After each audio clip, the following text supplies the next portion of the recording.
I can picture the boys over there, making plenty of noise over there. Welcome to FredTalks, where we sit down with the Army JAG Corps historian, archivist, and professor of legal history, Mr. Fred Bork. I'm Major Joel Hood, Marine Corps representative in the Center for Law and Military Operations, that's CLAMO. Today, Mr. Bork and I discuss the history of warrant officers in the JAG Corps. Does anybody actually know what warrant officers do, Mr. Bork? Well, I think they do, and we have a very clear doctrine as to what our legal administrators are supposed to do. But I think that from the very beginning, the role of warrant officers in the JAG Corps has been problematic, if only because they hold a unique role generally in the Army. Although they're commissioned now, for many years, not commissioned, but warrant officers, and we often grew warrant officers out of our enlisted ranks. So let's talk a little bit about the role of warrant officers and legal administrators in the Corps. When did warrant officers first appear? Well, everyone should know that it's in 1918 that warrant officers are first in the Army as part of the mine planters service in the days when we had coast artillery. And probably we had some warrant officers attached to judge advocate operations 100 years ago, well, actually in the 20s and the 30s, particularly in the Philippines. But we didn't formally have warrant officers in the JAG department until World War II. And from the beginning, warrant officers were specialists. NCOs are generalists, the judge advocates were generalists, but warrant officers were specialists. And in the 50s and the 60s and the 70s and the 80s, when the Army was all about courts-martial, it seems that about 80 to 85% of a legal administrator's work in a JAG office was criminal law. So if you remember that in the 50s, 60s, we were trying thousands and thousands of courts-martial. In 1969, the Army tried 59,000 courts-martial. That was a lot of paper. And what most warrant officers, legal administrators were doing at a post-Campen station was making sure that records of trial were correctly assembled, put together, and fly-specking those promulgation orders. The NCOs were good, but remember we had a draftee Army, not a lot of expertise in the legal clerk ranks in military justice. And since the warrant officer in the JAG Corps came out of the enlisted legal clerk ranks, it makes sense for that warrant officer to be doing mostly criminal law. Warrant officers did initially have control over the management of a JAG office. So certainly the budget, supplies, awards, all these sort of management functions that continue until today. Remember that at least initially, we didn't have computers in the office.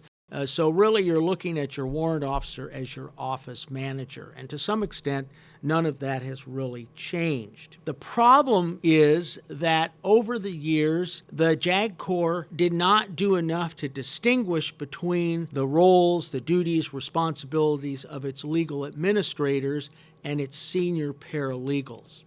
And the JAG Corps ran into trouble in the mid-1980s when the Army, after Vietnam, was still doing its reorganization. And in this particular case, Big Army was looking for warrant officers, probably for aviation branch. And the Deputy Chief of Staff for Personnel saw that there were about 50 warrant officers in the JAG Corps, and he came to the Judge Advocate General at the time, Major General Hugh Overholt, and suggested that it was time for the JAG Corps to give up its warrant officers. So some of you know that the Air Force, for example, does not have warrant officers, and that means the Air Force does not have legal administrators.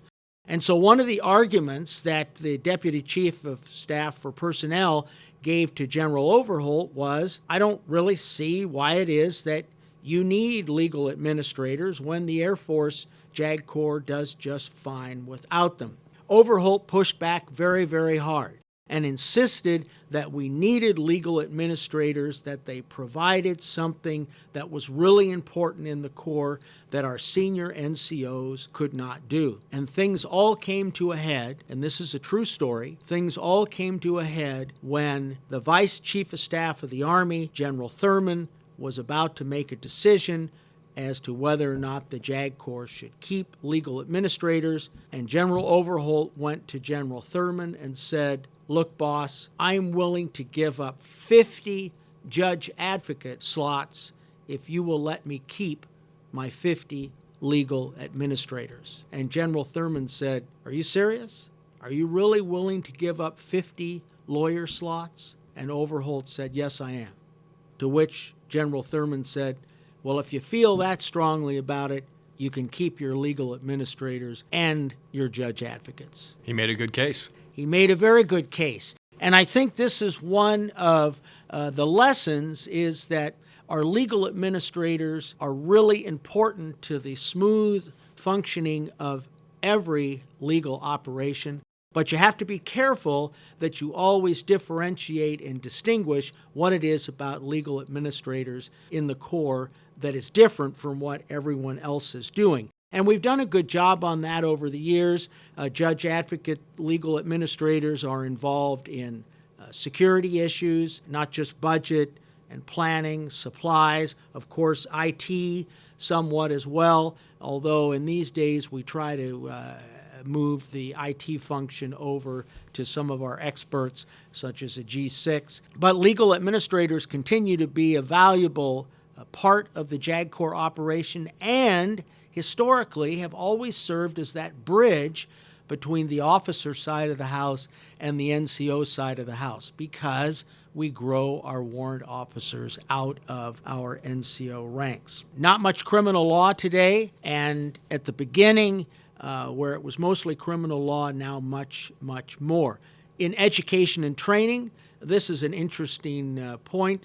When you were a NCO in the 1980s, and even up, I think, in the early 1990s, but certainly in the 1980s, you applied to be a warrant officer in the JAG Corps, you were accepted, and all you did was take off your stripes and put on your Warrant Officer 1 bar. That's easy. It was very easy. You did not go to Warrant Officer Candidate School at Fort Rucker, Alabama. So when did that begin? I'm pretty sure in the 80s, in the mid-80s, because my recollection is that when the Army announced that all warrant officers would be going to Warrant Officer Candidate School if they were accepted, there was a flurry of applications from those who said, "I want to get my appointment before I have to go to Warrant Officer Candidate School." The other thing that's changed is not only does every judge advocate warrant have to go through Warrant Officer Candidate School, but we now have a judge advocate basic course for warrants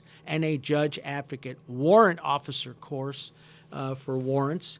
And by the way, you probably know this, Marine warrant officers, newly appointed and more senior, also come to these courses. So much more formal education and training, a lot more work on making sure that we have clearly delineated doctrine for legal administrators. And then it's just a matter of getting our staff judge advocates out there to follow the doctrine. So the last thing I want to talk about is two personalities. One of them I want to talk about briefly is a remarkable legal administrator by the name of Rosario Lindogan, or Lindy as he went by. Lindy was the first Chief Warrant Officer 5 in the JAG Corps. It wasn't until the mid-1990s that the Army had Chief Warrant Officer 5. You had 1s, 2s, 3s, and 4s, but in the mid-1990s, the Army proposed creating CW5s and CW6s. The compromise at the Defense Department was CW5s. And so then the question was, who is going to be the first Chief Warrant Officer 5 in the JAG Corps? And it was Chief Warrant Officer 4, Rosario Lindogan, and he went by Lindy, who was selected. And I want to tell you a little bit about him. There's a feature article on Lindogan in issue number 4 of the Army Lawyer, issue number 4 of 2020. You can read about him. But what's important is that grew up in the Philippines, enlisted in the Army during the Vietnam War, and then stayed on active duty. When Rosario Lindogan was a CW4, he had, and this is amazing, he had a total of 47 months in Vietnam and almost 36 months on the Korean Peninsula. When he was selected for promotion from CW4 to CW5, Chief Lindogan had more than 32 years on active duty. So it's probably no surprise that although there were many competitive Chief Warrant Officer 4s, no one had the sort of career that Lindogan had. And so he's the first CW5 in Corps history.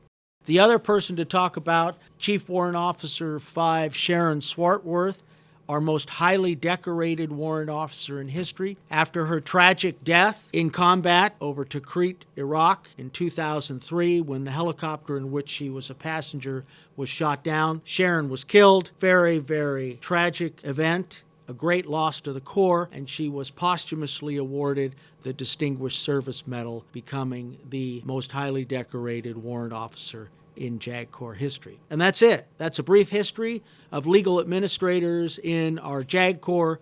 Much more to follow. Many, many fabulous events involving warrant officers, but we'll save that for another talk. So I guess the answer to my question at the beginning, Mr. Bork, is, who knows what warrant officers do? Well, you do, and now everyone else does as well. So thank you for that. You're welcome. Thank you for listening to this episode of Fred Talks on the Quill and Sword. Please listen to other episodes of Fred Talks on the Quill and Sword podcast, wherever you listen to your podcasts, or on tjaglix.army.mil. We were glad to stand side by side with you, mighty proud to have died with you. So goodbye, France, you'll never be forgotten by the USA.